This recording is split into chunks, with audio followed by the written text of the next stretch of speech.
पौराणिक कथाओं के अनुसार कुबेर जी को धन के देवता के रूप में पूजा जाता है और गणेश जी को बुद्धि के देवता के रूप में जाना जाता है। आइए इस कथा के माध्यम से जानते हैं कि कैसे विघ्नहर्ता गणेश जी ने कुबेर जी के अहंकार को दूर किया। एक बार कुबेर जी अपना वैभव और धन देखकर फूले नहीं समा रहे थे। उन्हें अपने वैभव और समृद्धि को देखकर मन में अहंकार आ गया और उन्होंने अहंकारवश सोचा, क्यों न भगवान शिव जी को भोजन के लिए आमंत्रित करें। यह सोचकर वह शिव जी के पास गए और उन्होंने शिव जी से कहा, प्रभु, मैं आपको सपरिवार अपने यहाँ भोजन के आमंत्रण देने आया हूँ। कृपया आप सपरिवार मेरे यहाँ पधारे। शिव जी तो शिव जी थे, हैं अंतर्यामी। उन्होंने मुस्कुराकर कुबेर जी से कहा, मैं क्षमा चाहता हूँ कुबेर जी, क्योंकि मैं कंदमूल खाने वाला प्राणी हूँ और आप मेरे स्थान पर गणेश जी को अपने साथ ले जाइए और उन्हें भोजन करवाइए।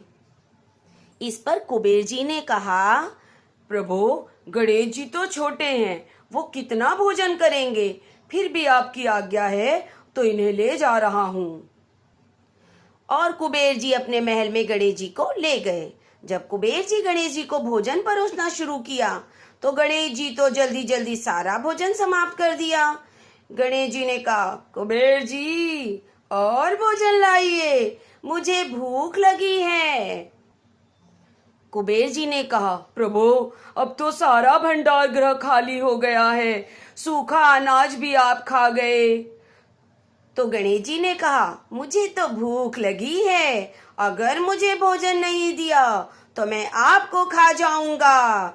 इतना सुनते ही कुबेर जी डर के मारे थर थर कांपने लगे और वो दौड़कर शिव जी के पास गए और कहा, प्रभु, रक्षा करिए, रक्षा करिए, गणेश जी से मेरी रक्षा करिए। शिव जी सब समझ गए और माता पार्वती जी की तरफ देखकर मुस्कुराने लगे। माता पार्वती जी ने कुबेर जी को एक मोतीचूर का लड्डू दिया और कहा, ये लड्डू गणेश जी को परोस देना। गणेश जी ने वो लड्डू खाकर खूब जोर से डकार ली और कहा, कुबेर जी, मेरा पेट भर गया। इस तरह कुबेर जी का अहंकार हमारे बड़े उदर वाले गजानन ने खा लिया।